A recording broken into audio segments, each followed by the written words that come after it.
Ask Yuri. You've got a health and fitness question? I've got an answer. Hey, how's it going? Hope you're having a great day. Monday, start of a new awesome week. I just realized that it's March break this week. I was getting Oscar ready to go to school, and then Amy muttered from the bedroom that it was March break, and so we didn't have to take him to school. Anyways, I was just in the Dominican last week celebrating my good friend Dave Ruel's wedding. It was really, really nice. I was down there for a couple of days just by myself because Luca doesn't have his birth certificate yet, which means that he doesn't have a passport yet. He's only 4 months old, so he can't travel. So, Amy was confined at home with the kids. So I took a couple of days to go to the wedding, and I had a great time. It was really nice to get a little bit of sun and obviously just chill with some of my good fellow fitness entrepreneurs. And something really interesting happened while I was down there, and that's what I want to share with you in this video. So I'm on the beach in Dominican because I live in Toronto pretty much, and there's no sun right now. It's all snow and cold. So I wanted to get some really nice kind of exposure to just blue sky and sun. And obviously, being on the beach, you see everyone in their bathing suits, right? And it's really, when you start to really think about it and you really kind of tap into being present and looking around at what's happening, it's amazing at how many overweight people there are. And I was shocked by the number of overweight people that I saw on the beach. And it wasn't just Americans. Like, obviously everyone thinks of Americans as being, more overweight than the rest of the world.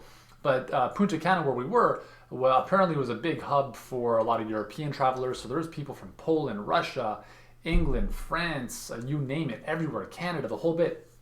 And it was really interesting because a lot of people were overweight, and not morbidly obese, but just overweight enough where, they're at a higher risk of diabetes, cardiovascular disease, just based on the circumference of their waist. And so it was really shocking to see that, and kind of upsetting because you go down to those kind of destinations, they're all inclusive. You see everyone pounding back the sugary drinks like the pina coladas and the daiquiris, and then they're lunch, breakfast, dinners, all you can eat pretty much. So there's no holding back, and a lot of people. I wonder actually if a lot of planes, in terms of having to do the weight and balance checks that they have to do, if planes were heavier on the way back from these destinations, because I would say on average most people pick up 5 to 10 pounds just in all that food and drink. So it was a little bit sad to kind of experience that, but it was actually really eye-opening, and it got me to think about, okay, why is it that so many people are overweight? Why are we so fat? And that's what I want to kind of discuss with you here. And if you've got any suggestions of your own, by all means, just kind of let your fingers do the typing in the comment section. But here's what I think. I think that you and I, everyone, we are all fighting an uphill battle. It's a very, very steep hill that we are trying to climb. And if the top of the hill represents healthy weights and health in general, it's a tough battle.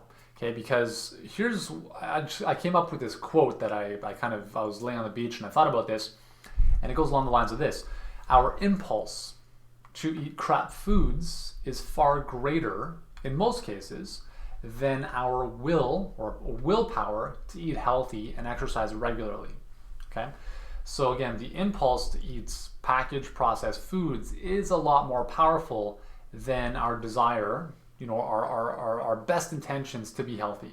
And there's a couple of reasons for this. First of all, we only have so much willpower before we just kind of run out of the willpower bank account on a daily basis. Usually for most people, myself included, the earlier part of the day is pretty easy.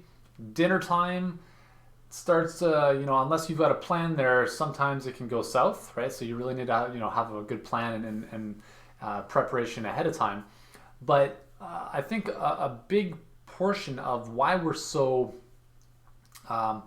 eager to jump on fast foods, convenience foods, is because we've been brought up with that. For most people, I mean, I myself included, I was brought up on packaged foods, microwave dinners, throw hot dogs on the stove, grilled cheese in the oven, really simple, quick things where I didn't have to think about anything.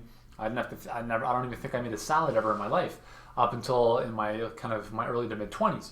So when you're brought up like that, you have a kind of a fundamental conditioning where you kind of fall back on that during times of stress or during times of convenience.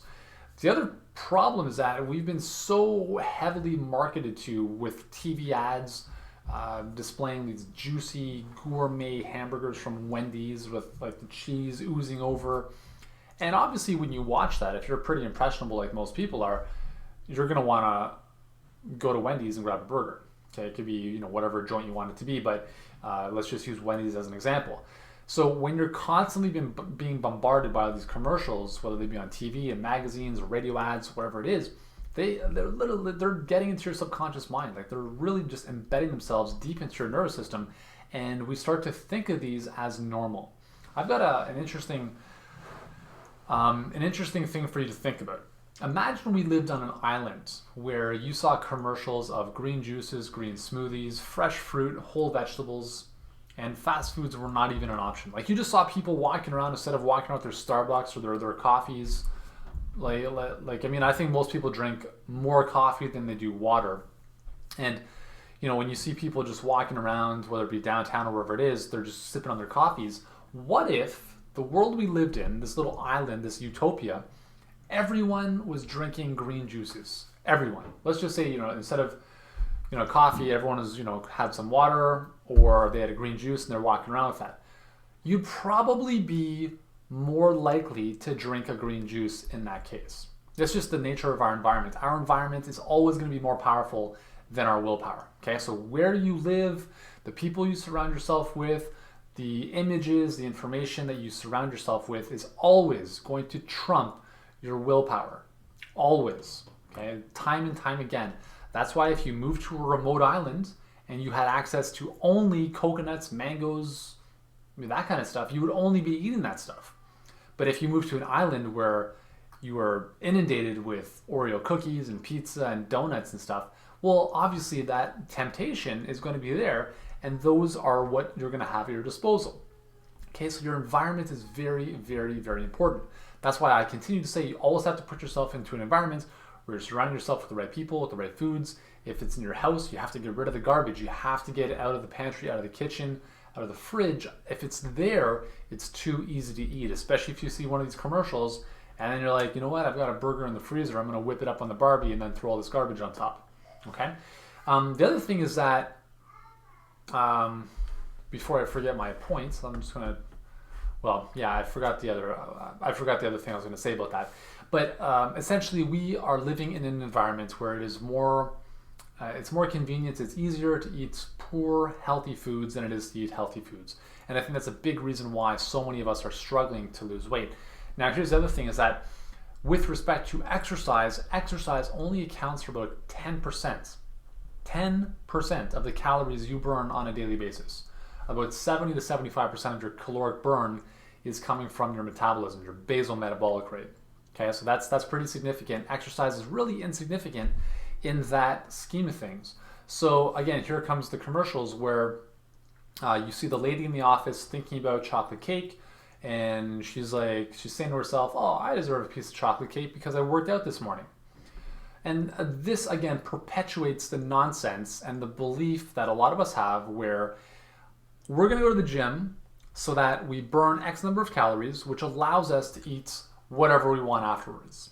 That's the typical thinking in North America. It's not about, let me go to the gym and work out and train my body, get it stronger, and then when I come home, I'm going to nourish myself and refuel myself with good foods that will support my workout. Now, don't get me wrong, there's a lot of people that think like that, which is great, but I would say the vast majority of people look at working out as a way of kind of allowing themselves to eat whatever they want. And unfortunately, when you do that, you don't really get ahead of the curve. You're always, if you're burning 500 calories, then you eat a donut, which is 400 or 500 calories, then you're right back where you started. So exercise is never going to help you lose weight to a greater level than what you eat. What you eat is always going to be the most important thing, okay? So anyways, those are some of my thoughts on why we're so fat. I'd love to hear what you think. Let me know in the comments below. You can also join me on Facebook. You know where to go. And you can also join me on the blog at yurilkame.com. That's my personal hub for all this great stuff. And yeah, just wanted to share that with you today. I've got some more great videos. I'm gonna get back into the video thing. I fell off the wagon for a while, but I'm gonna be back into a daily ritual of creating videos for you because I've got a lot of great stuff to share with you. And yeah, until the next video, Enjoy. Let me know what you think, and we'll talk to you soon.